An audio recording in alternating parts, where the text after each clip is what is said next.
let's talk about how to remember information that you read from a textbook. Now, I covered this at the end of last week's class, but I want to go over it again pretty quick. And it's a lot easier than you might think. Now, the way most people normally try to read a textbook is they start at the first page of the chapter and they read to the last page of the chapter, and that's their approach. They read a textbook the same way they read a novel. Bad idea. It doesn't stay in your head. So I'm going to show you a few things that you can do to be able to read any kind of a textbook or any kind of a manual, especially if you are preparing for an exam. This is going to be life-changing when you understand this approach. So, the first thing that you do is you simply flip through, and I'm going to abbreviate that, each page. What you're going to do is you are simply going to take the beginning of the chapter and you're going to turn page after page after page, and you're just going to look to see what's on each page. You're not going to read anything. You are just going to look at what the pictures are. You're going to look at what the pages look like.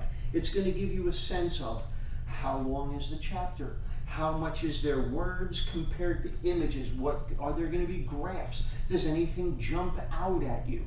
That's the very first thing you're going to do. Okay, now you're going to go back to the beginning of the chapter again. This time, I'm sorry, I'm going to start over again. You're not going to go to the beginning of the chapter. You're going to go to the end of the chapter. You're going to start at the end of the chapter, and you are going to see at the end of the chapter, did they give you any sort of a quiz?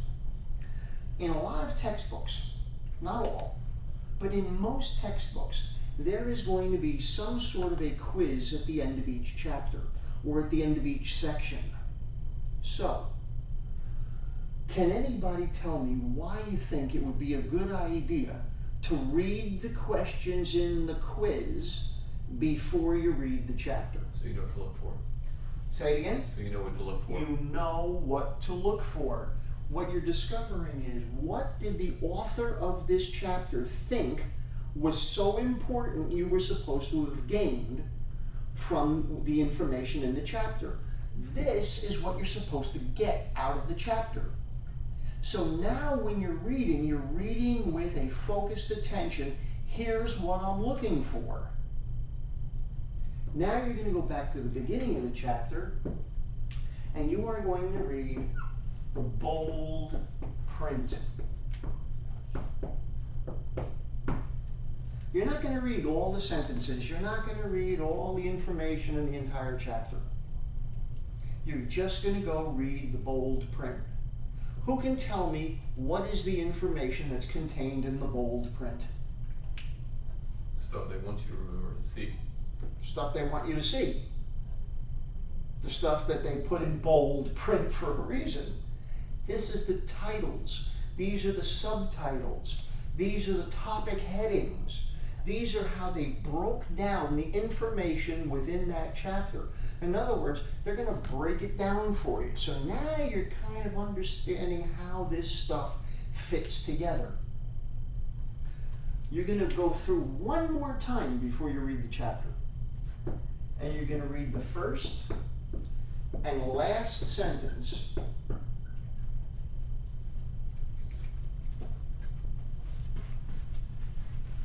You're going to read the first and last sentence.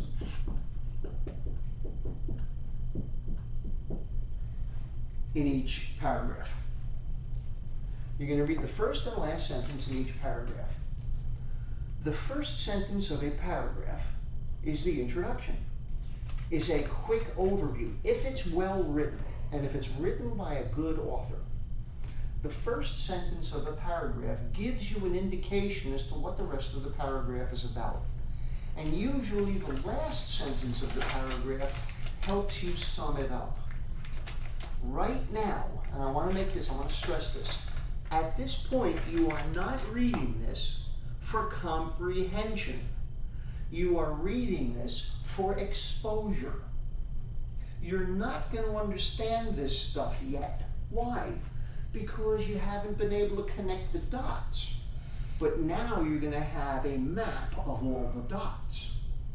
Now what you've got is preview of coming attractions.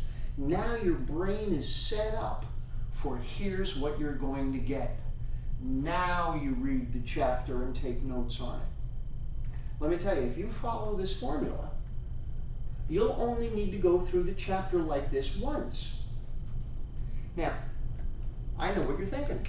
Yes, even you. What you're thinking is, that's a lot of work. Well, compared to what? Compared to reading it and how to reread it and how to reread it because I'm lost after three paragraphs. Right, exactly. It's a lot of work compared to just blowing through it and putting your book away and going back to your video game or your TV show. It is not a lot of work compared to cramming for a test and hoping, praying that it's going to stay in your head, and having to stay up all night trying to squeeze this information into your head. Because now what you've done is you've got it as a systematic approach. Remember the old expression that we talked about weeks ago? Repetition is the mother of learning. Repetition is the mother of learning, right? Repetition is the mother of learning. Well, you got that quick. So what are we doing here? You're giving yourself multiple repeats. You're getting a little bit of a quick overview of what the whole thing looks like. You're finding out what the author thought was the most important stuff to get, so now your radar is on. It's called a reticular activating system. Reticular activating system, a very fancy word for your internal radar. You buy a brand new blue car and suddenly you see blue cars everywhere. You know what I'm talking about? Mm-hmm. You know, you happen to wear brown shoes that day and you notice how many of the people are wearing brown shoes that day. That is, your awareness has increased. That is called the reticular activating system. And so this is what you want to activate before you turn around and read the chapter. Your awareness is now heightened. Bold print. You're now going to find out what they thought was so important they needed to put it in bold print. These are all your headlines. And now, the first and last sentence of each paragraph, not just the page, of the paragraph, is going to give you a quick overview section by section. Yes, it's slower than just reading through it once, but it is 1,000 times more effective. Can't wait to try it. Perfect.